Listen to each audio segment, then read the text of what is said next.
Datangnya bulan Ramadan dengan kewajiban berpuasa bagi umat muslim ternyata tidak membuat pengeluaran berkurang. Justru kita bahkan lebih banyak mengeluarkan pengeluaran. Sebaliknya momen Ramadan kerap menjadi ceruk yang membuat masyarakat lebih boros. Lantaran sering tergoda berbagi kuliner jelang berbuka puasa dan berbelanja kebutuhan yang dibutuhkan selama Ramadan. Terkait hal itu kami akan memberikan tips agar tidak boros saat Ramadan. Sudah bergabung melalui sambungan virtual Anissa Steviani, perencana keuangan. Selamat pagi Mbak. Pagi Yuda. Ya Mbak Nisa, ini kalau kita bicara bulan Ramadan ya, saya pribadi juga pengeluarannya lebih boros ya Mbak.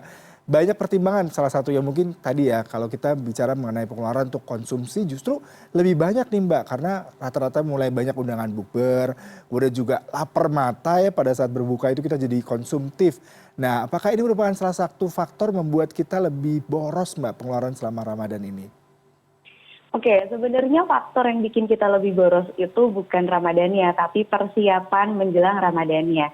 Kita merasa Ramadan ini harus beli ini itu, harus beli hampers buat orang, harus buka bersama. Kita merasa Ramadan ini harus beli ini itu, punya budget Ramadan khusus, harusnya nggak boncos. Tapi Ramadan ini kan datang dari tahun ke tahun ya, setiap tahun pasti ada. Tiap tahun keluhannya sama, tiap tahun keluhannya overspending, buka bersama terlalu banyak. Keluhannya hal-hal yang sebenarnya sudah bisa diduga gitu, termasuk biaya-biaya bahan pokok.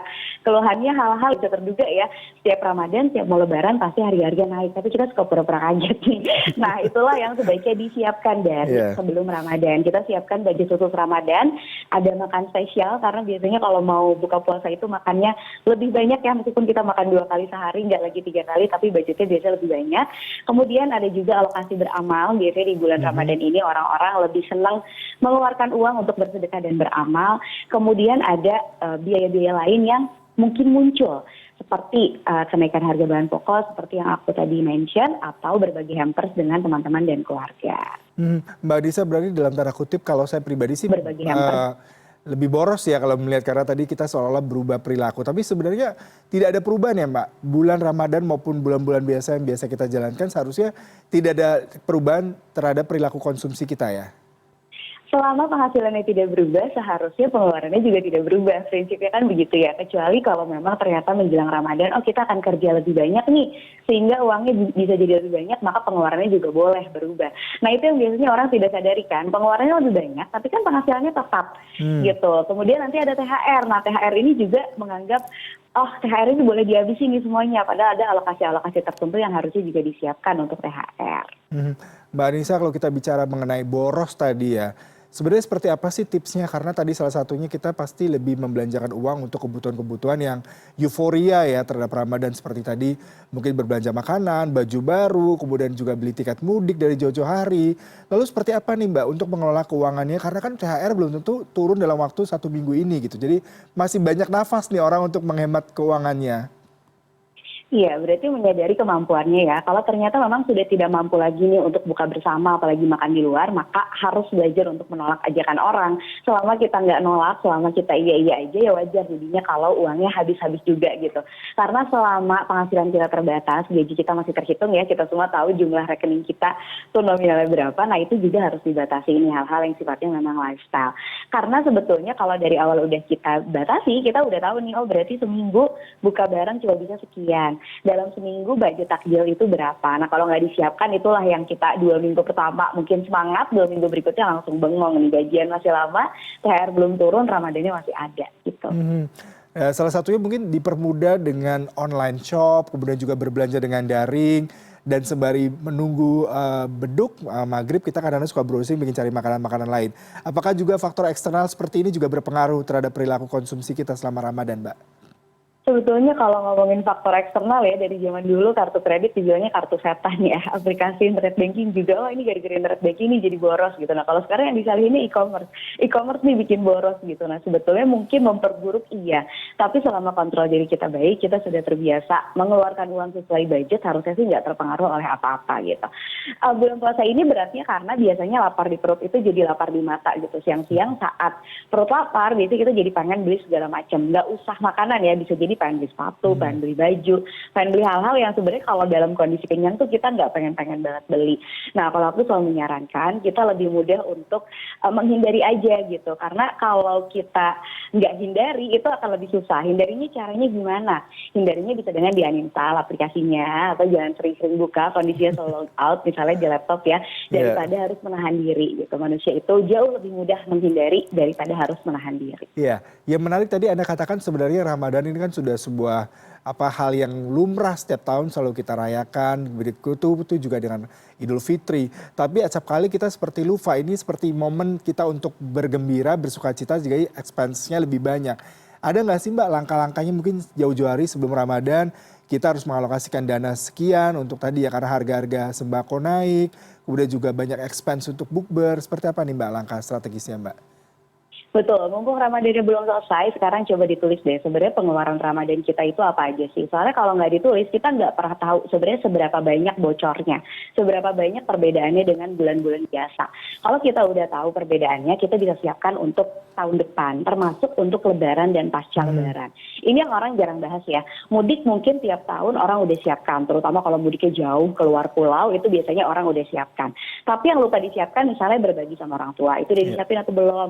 Uang angpau ternyata ponakannya makin banyak tahun ini, banyak sepupu-sepupu sama kakak-kakak adik-adik yang melahirkan misalnya, itu kan angpau yang disiapkan juga harus lebih banyak. Lalu juga masak Lebaran, itu biasanya nggak dibahas juga tuh. Yang dibahasnya mudik, mudik, dan mudik. Terus pasca Lebaran juga masih ada liburan. Kalau di rumahnya punya anak, punya pembantu rumah tangga, biasanya butuh juga budget pembantu infal. Lalu dari Lebaran itu bukan garis finish ya, 2 bulan kemudian masih ada Idul Adha.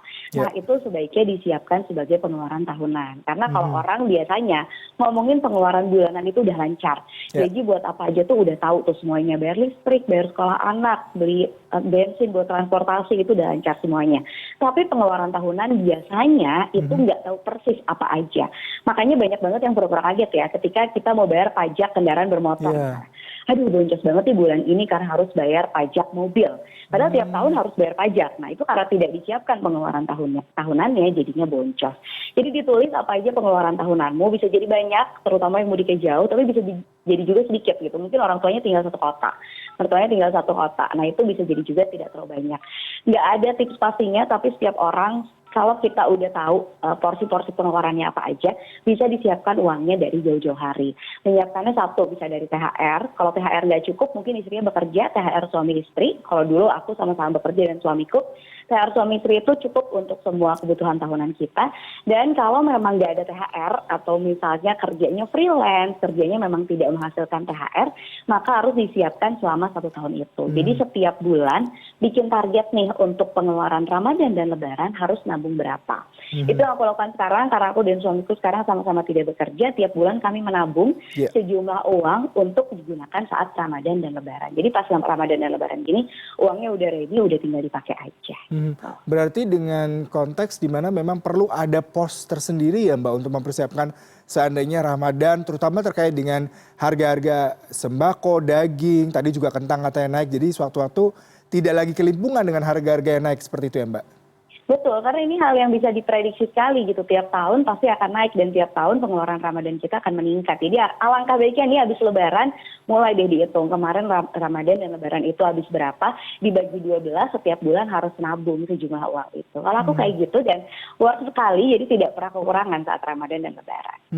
Nah ini kalau kita bicara mengenai kemudahan yang banyak diberikan oleh merchant maupun oleh perbankan terkait dengan pay later nih Mbak. Selain tadi kartu kredit ya, bagaimana kita mengolahnya? Karena kita seolah dipermudah karena itu seperti kayak kita punya banyak privilege untuk mengeluarkan uang lebih banyak, tapi ternyata itu juga utang gitu Mbak. Iya, seolah-olah itu jadi dana cadangan. Padahal menurut aku sebisa mungkin sih jangan bayar pakai uang orang lain ya. Kartu kredit dan pay later itu bukan uang kita gitu. Boleh pakai misalnya ngejar cashbacknya, ngejar diskonnya itu boleh pakai, tapi harus dibayar segera gitu. Kadang-kadang yang nggak kita sadari itu adalah kita nggak punya catatan utang kita apa aja. Kita nggak punya catatan cicilan kita apa aja. Ketika ada bonus, cashback atau apa dengan bayar pakai kartu kredit atau pay later, kita bayar-bayar aja tanpa menyadari sebenarnya utang-utang yang kemarin aja masih menumpuk dan belum dibayar. Jadi cara bijaknya adalah selalu punya catatan. Sebenarnya kita punya utang di mana aja, cicilan kita totalnya berapa. Dan sebisa mungkin kalau aku sendiri itu nggak menggunakan kartu kredit atau pay later untuk pembayaran-pembayaran yang sebetulnya bisa dibayar pakai budget lifestyle kita gitu. Kalau sebenarnya nggak bisa ya, tapi nggak bisa nih uangku udah nggak cukup untuk bayar budget ini gitu. Ya jangan dibeli, mungkin harus ditunda sampai nunggu gajian lagi bulan depan. Dan itu yang biasanya orang sulit ya, kemampuan menunggu untuk membeli gitu. Tidak dibiasakan sejak kecil, tidak pernah berlatih dan tidak pernah punya kemampuan untuk menunggu, jadinya ingin semuanya serba instan. Dan itu yang memang harus dilatih. Dan berlatih ini tidak mungkin hanya satu kali ya, satu kali gajian baru satu kali berlatih menahan diri, mungkin perlu 6 kali, 6 bulan, atau 12 kali 1 tahun gitu. Jadi konsistensi berlatihnya juga penting. Jadi konsistensi untuk tidak terlalu instan dan tidak euforia untuk membelanjakan uang.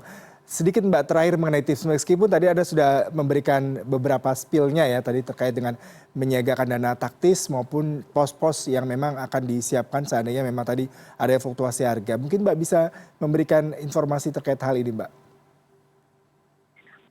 Pos-posnya ya, jadi gini, ketika mengatur THR atau mengatur gaji, orang biasanya itu membaginya kebutuhan atau keinginan gitu ya. Biasanya kebutuhan dan keinginan ini jadinya blur. Aku butuh banget nih sepatu baru gitu kan, soalnya mau lebaran. Bener nggak butuh? Yeah. Apakah itu butuh? Apakah itu ingin? Nah kalau aku senang membaginya jadi 3. Jadi ada kewajiban, kebutuhan, dan keinginan. Ada hal-hal yang sifatnya wajib dulu nih sebelum kita masuk ke kebutuhan dan keinginan. Jadi kewajiban ini sifatnya mandatory ya, harus banget. Seperti pembayaran utang itu harus dibayar. Bayar pajak, nggak mungkin kita nggak bayar pajak kendaraan, pajak rumah gitu ya, nggak mungkin nggak dibayar. Kemudian membayar zakat, itu juga kewajiban. Ini harus banget dilakukan.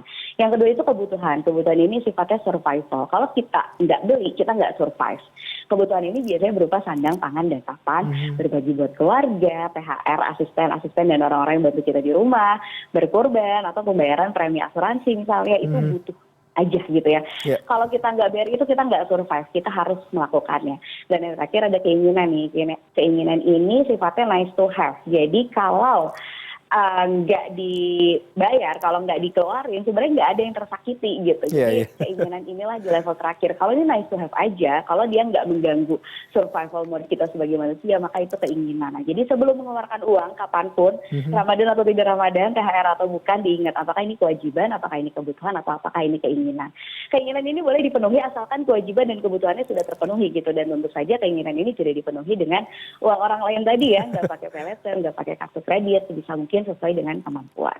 Wah, terima kasih sekali Mbak buat informasinya, tips-tipsnya tadi berguna banget karena kita kadang-kadang sering terbawa emosi untuk membelanjakan uang demi keinginan daripada kebutuhan. Dan mudah-mudahan dalam waktu 14 hari lagi, saya pribadi dan juga pemirsa CNN bisa menghemat dan tidak ada lagi istilah Ramadan boncos pengeluaran uang lebih banyak. Terima kasih Mbak Nisa untuk waktunya berbincang pagi hari ini Mbak.